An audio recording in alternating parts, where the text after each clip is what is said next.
वक्फ bill की मुखालिफत में मुस्लिम तंजीमों की जानिब से लगातार एहतजाज का सिलसिला जारी है। इसी बीच कल मुनक्किद हुई जेपीसी की मीटिंग में हंगामा आराई हो गई। वक्फ तरमीमी बिल पर जेपीसी के इजलास में हंगामा देखने में आया। मुस्लिम पर्सनल लॉ बोर्ड ने अपना मौक़िफ़ पेश किया। बिल की हिमायत में कुछ नाम नहाद तंजीमों के आने पर भी सख्त एतराज़ जताया गया, नाराज़गी का इजहार किया गया। चांदनी चौक, फतेहपुरी मस्जिद की दुकानों पर काबिज लोगों ने भी वक्फ तरमीमी बिल की मुखालफत की है और जेपीसी से मुलाकात की। सरकार की नज़र दीगर माइनॉरिटीज़ की जायदाद पर भी है, ये कहना है AIMIM सदर असदुद्दीन ओवैसी का।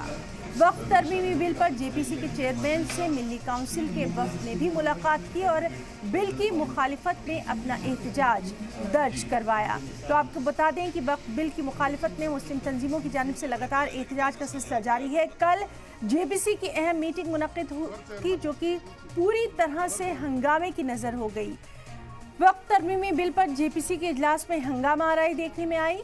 मुस्लिम पर्सनल लॉ बोर्ड ने अपना मौक़िफ़ यहाँ पेश किया। बिल की हिमायत में कुछ नाम नहाद तंजीमों के आने पर सख्त एतराज़ किया और नाराज़गी का इजहार किया। चांदनी चौक, फतेहपुरी मस्जिद की दुकानों पर काबिज लोगों ने भी वक्फ तरमीमी बिल की मुखालिफत की और जेपीसी से इस सिलसिले में ख़ास मुलाकात की। इस बीच असदुद्दीन ओवैसी ने साफ तौर पर कहा कि सरकार की नज़र दीगर माइनॉरिटीज़ की जायदाद पर भी है। वहीं वक्फ तरमीमी बिल पर जेपीसी के चेयरमैन से मिली काउंसिल के वफ्द ने भी खास मुलाकात की है और बिल की मुखालिफत में अपना एहतजाज दर्ज करवाया है। तो इस वक्त की एक और बेहद अहम खबर जिससे आपको रूबरू करवा रही हैं।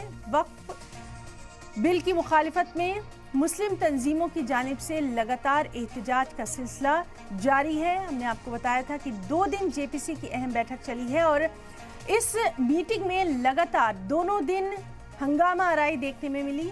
कल भी जो मीटिंग हुई जेपीसी की उसमें खास हंगामा आराई देखने को मिली।